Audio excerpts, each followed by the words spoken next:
कल मोहन राम थोड़ी रहेगा, वो मोहम्मद बनेगा। और जब वो मोहन राम मोहम्मद बनेगा तो तुम्हारे घर के आगे झाड़ू लगाने नहीं आएगा, वो तलवार लेकर के आएगा। सेठ जी बहुत मजे कर लिए, निकलो बाहर, हमारा घर है। वो काला पहाड़ का उदाहरण याद कर लो, आसाम में यही हुआ था। ये जितनी बीमारियां हैं, ये घूंघट प्रथा अपने यहाँ तो कम है, गंगानगर में ये घूंघट प्रथा क्यों आई? राम ने, सीता ने, आपने फोटो देखा होगा शिव पार्वती का, रामायण महाभारत भी देखी, किसी महिला ने घूंघट नहीं निकाला। हमारी महिलाएं क्यों निकालती घूंघट? मुसलमानों से बचने के लिए। न तो चेहरा देखेगा न ले जाएगा। दिन में शादी क्यों हो गई, रात में शादी क्यों हो गई? शादी करोगे तुम्हारी पत्नी 7 दिन हमारे पास रहेगी, फिर तुमको देंगे। हमने कहा चोरी छुपे शादी करो रात को। सारे विवाह दिन की जगह रात में हो गए। दक्षिण भारत में तो दिन में होते हैं, क्योंकि उधर मुगल गए नहीं। हमारी दादी परदादी सब अनपढ़ क्यों हो गई? इसलिए अनपढ़ हो गई क्योंकि बच्चियां स्कूल जाती थी, मुसलमान उठा के ले जाते थे, तो हमने कहा भैया स्कूल जाना नहीं। ये सब हमारी दादी परदादी अनपढ़ हो गई।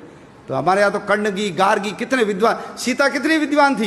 द्रौपदी ने जो सवाल किए उस सवालों का उत्तर भीष्म भी नहीं दे पाया। पढ़ी लिखी थी तब किए ना। ये बाल विवाह, बच्ची को जल्दी शादी कर लो, शादीशुदा बच्ची को मुसलमान कम ले जाते थे। बाल विवाह इनके कारण आ गए। चमड़े का उपयोग, मांस का उपयोग। ये घर में लैट्रिन जाते नहीं थे, बाहर ही जाते थे। हड़प्पा मोहनजोदड़ो में कोई लैट्रिन नहीं निकली, ये जाते थे घर में, क्योंकि महिलाओं को उठा के ले जाते थे। किले से बाहर जाएगी तो घर भाग जाएगी, इसलिए किले में ही जाओ। अब बदबू आ गई तो क्या करें? इनको कहा मुसलमान नहीं बनना तो मल उठाओ। इन्होंने कहा मल उठा लेंगे, मुसलमान नहीं बनेंगे। तो ये सब धर्म योद्धा है, हम भूल गए। सुअर भी अपनी रक्षा के लिए पाला। सुअर रहेगा, मुसलमान घर पे नहीं आएगा। सुअर का तिलक लगाएगी लड़की, उसको कोई मुसलमान हाथ नहीं लगाएगा। तो अपनी रक्षा के लिए सुअर आ गया। आज जो सुअर पालते हैं हम उसको अछूत मानते हैं। ये नहीं होते तो 1947 नहीं, उससे पहले ही देश का विभाजन हो जाता। अंबेडकर जी मुसलमान बन जाते तो आप कल्पना कर सकते हो क्या हालत होती हमारी। अंबेडकर जी ने कहा ऐसे किसी धर्म में नहीं जाऊंगा जिसकी जड़ें विदेश से जुड़ी हुई है। इसलिए बौद्ध बने, कोई फर्क नहीं पड़ा। बौद्ध बने तो वही अंबेडकर जी रहे, उनके पिताजी का नाम रामजी अंबेडकर रहा, उनके गुरु का नाम महादेव अंबेडकर, कोई फर्क नहीं पड़ा। तो बौद्ध तो हमारे अवतार है। जैसे सिख परंपरा है, जैसे जैन परंपरा है, ऐसे बौद्ध परंपरा है। लेकिन है सब कौन? हम सब जाकर के मूल तो उस हिंदुत्व तत्व से जाकर के ही तो जुड़ते हैं। तो छुआछूत खत्म होनी चाहिए। इसलिए विश्व हिंदू परिषद का मंत्र है हिंदवः सोदरा सर्वे ना हिंदू पतितो भवेत्। सभी हिंदू सगे माँ जाए भाई है, कोई हिंदू नीच या पतित नहीं है। मम दीक्षा हिंदू रक्षा, मम मंत्र समानता। मेरी दीक्षा हिंदू की रक्षा करना और समानता लाना मेरा मंत्र है। ये विश्व हिंदू परिषद का उद्घोष है। आप सब लोग भगवान श्री कृष्ण से और विश्व हिंदू परिषद जिस पवित्र मंत्र को लेकर के इस संगठन के काम में लगा हुआ है, उस काम में जुटिए। देखिए दुनिया में 2 काम होते हैं, एक होता है इंपॉर्टेंट काम और एक होता है इमरजेंसी काम। घर में विवाह है, शादी होनी चाहिए, लेकिन उस समय मां को हार्ट अटैक आ गया, आप क्या करोगे? शादी करोगे, मां का इलाज कराओगे? बोलो, इलाज कराएंगे ना?